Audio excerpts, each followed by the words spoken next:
அனைவருக்கும் வணக்கம். டிஎன்பிஎஸ்சி இசிவியூ சேனலுக்கு உங்களை அன்புடன் வரவேற்கிறேன். நாம் இன்றைக்கி என்ன பார்க்க போகிறோன்னு பார்த்துட்டிங்கன்னா, டிஎன்பிஎஸ்சியில் 5/12/2023 அன்றைக்கி நடந்த ஜூனியர் அனலிஸ்ட் இந்த ட்ரக்ஸ் டெஸ்டிங் லெபார்ட்டரி அந்த எக்ஸாமில் கேட்கப்பட்ட தமிழ் எலிஜிபிலிட்டி டெஸ்ட்டுக்கான கேள்விகள். ஃபஸ்ட்டு 50 கேள்விகளை இன்றைக்கி பார்த்துடலாம் பாருங்கள்.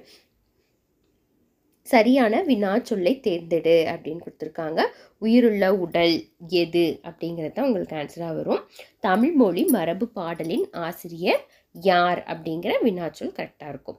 பொருத்தமான காலத்தை தேர்ந்தெடு. மாடு புல் மேய்ந்தது, அது இறந்த காலம். ஆசிரியர் நாளை சிறு தேர்வு டேஸ். பொருத்தமான காலம் அமையுமாறு எழுதுக. ஆசிரியர் நாளை சிறு தேர்வு நடத்துவார். பொருத்தமான காலம் கண்டறிகல பாருங்கள். அமுதன் நேற்று வீட்டிற்கு வந்தான் அப்படிங்கிறது இறந்த காலம், இதுதான் கரெக்டு. கண்மணி நாளை பாடம் படிப்பான்னு கொடுத்துருக்காங்க, அது இறந்த காலம்னு கொடுத்துருக்குது, அப்போ தவறு. மாடுகள் புல் மேய்கின்றனங்கிறது நிகழ்காலம், இதுவும் தவறு. நாங்கள் நேற்றுக்கு கடற்கரைக்கு சென்றோம் அப்படிங்கிறது எதிர்காலம் கொடுத்துருக்காங்க, தவறு. அடுத்தது சொற்களை இணைத்து புதிய சொல் உருவாக்குக அப்படிங்கிறது கீரி பிள்ளை அப்படின்னு வரும். சொற்களை இணைத்து புதிய சொல் உருவாக்கல்ல சாவி கொத்து. பேச்சு வழக்கு எழுத்து வழக்காக்குக அப்படின்னு கொடுத்துருக்காங்க. நாட்கள் அப்படிங்கிறது எழுத்து வழக்கில் உங்களுக்கு எதுதான் கரெக்டு? நாள்கள் அப்படிங்கிறது தான் கரெக்டு. அடுத்தது காக்கா அப்படிங்கிறதுடைய எழுத்து வழக்கு பார்த்தோம்னா காக்கை. நிறுத்தற்குரிய அறிக, அதில் எது சரியானதுன்னு பார்க்கணும். நல்லவன் வாழ்வான், தீயவன் தாழ்வான். நல்லவன் வாழ்வான் கிட்ட உங்களுக்கு ஒரு செமிகோலன். நிறுத்தற்குறிகளை அறிதல் பாருங்கள். பூக்கள் நிறைந்த இடம் சோலை ஆகும். இதில் பூக்கள் கமா நிறைந்த இடம் கமா சோலை ஆகும் அப்படின்னு கொடுத்துருக்கு. ஏபி ரெண்டுமே ஒரே மாதிரி தான் உங்களுக்கு கொடுத்துருக்காங்க.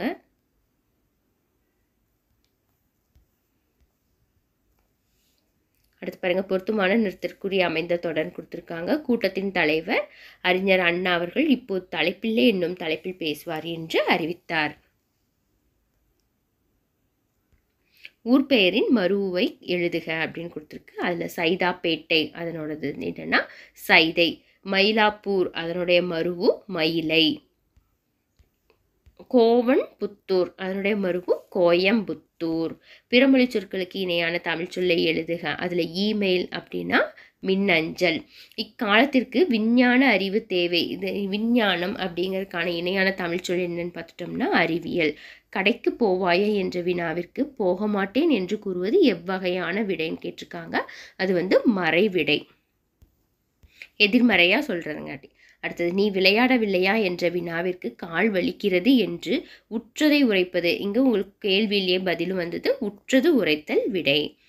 அடுத்து சரியான இணையை தேர்க அப்படின்னு கொடுத்துருக்காங்க பாருங்கள். ஏவல் விடை. மதுரை எங்குள்ளது என்ற வினாவிற்கு இப்பக்கத்தில் உள்ளது என கூறல் ஏவல் விடைன்னு கொடுத்துருக்காங்க, அது தப்பு.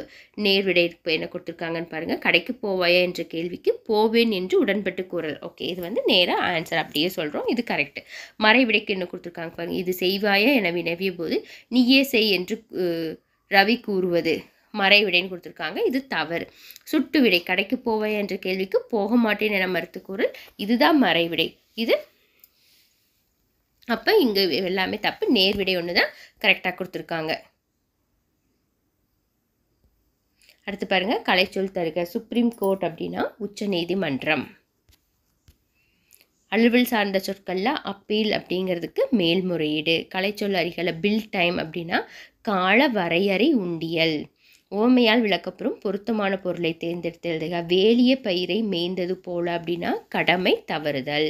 பசுமரத்தாணி போல அப்படிங்கிறது என்னன்னா எளிதில் மனதில் பதிதல். கிணற்று தவளை போல அந்த உவமை கூறும் பொருள் என்னன்னா அறியாமை. அவன் திருந்தினான், இது எவ்வகை தொடர்ன்னு கேட்டிருக்காங்க, தன்வினை தொடர். தேர்வு எழுதி ஆயிற்று அப்படிங்கிறது எவ்வகை வாக்கியம்னு கண்டுபிடிக்கணும். இது செய்யப்பாட்டு வினை வாக்கியம். விடைக்கேற்ற வினா பாருங்க. போரில் வெற்றி பெற்ற மன்னனை புகழ்ந்து பாடுவது பாடான் திணை எனப்படும். இதுக்கு கேள்வி எப்படி வரும்னா பாடான் திணை என்றால் என்ன? அடுத்து இதுவும் விடைக்கேற்ற வினாவை தேர்ந்தெடுத்தல் தான். எளிதில் பொருள் விளங்கும் வகையில் அமைந்த சொற்கள் இயற்சொற்கள் எனப்படும் அப்படின்னு கொடுத்துருக்காங்க. அப்போ இதுக்கு கேள்வி இயற்சொல் என்றால் என்ன? பானையின் வெற்றிடமே நமக்கு பயன்படுகிறது. இதுக்கு கேள்வி எப்படி கேட்கணும்? பானையின் எப்பகுதி நமக்கு பயன்படுகிறது? அடுத்தது இரு வினைகளின் பொருள் வேறுபாடு சொல்லியிருக்காங்க பாருங்கள். உரி உரி அப்படின்ட்டு. ஃபஸ்ட்டு உரிக்கு களற்று, இரண்டாவது உரி அப்படின்னா தூக்கு. அடுத்து பாருங்கள் அருந்து அருந்து அப்படின்னு கொடுத்துருக்காங்க. ஃபஸ்ட்டு அருந்து அப்படின்னா குடிக்கிறது, அடுத்தது அருந்து அப்படின்னா துண்டுபடுறது.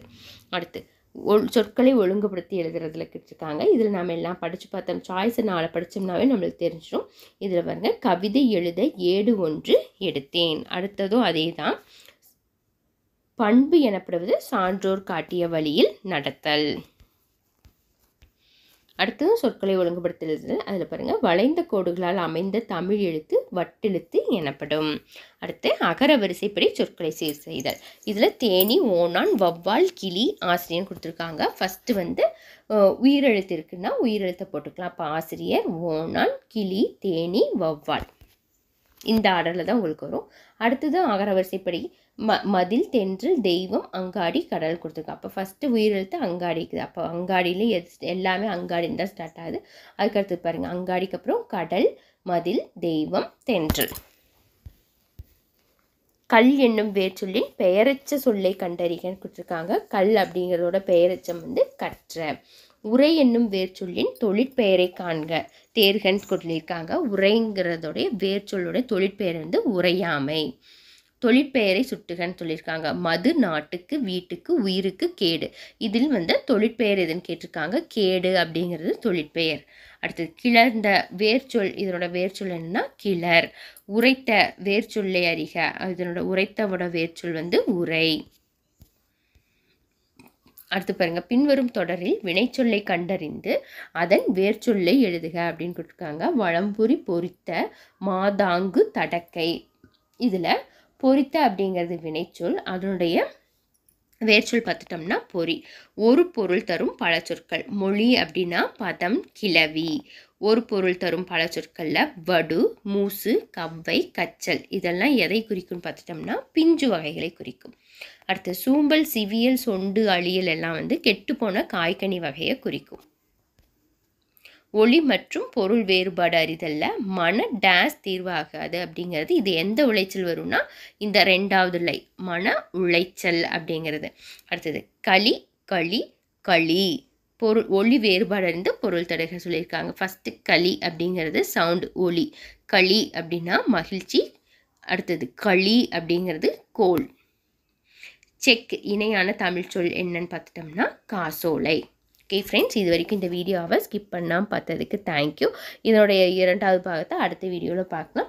இது வரைக்கும் நீங்கள் சேனலை சப்ஸ்கிரைப் பண்ணாமல் இருந்தீங்கன்னா சப்ஸ்கிரைப் பண்ணி ஆளுங்கிற பெல் பட்டனையும் கிளிக் பண்ணுங்கள். தேங்க்யூ.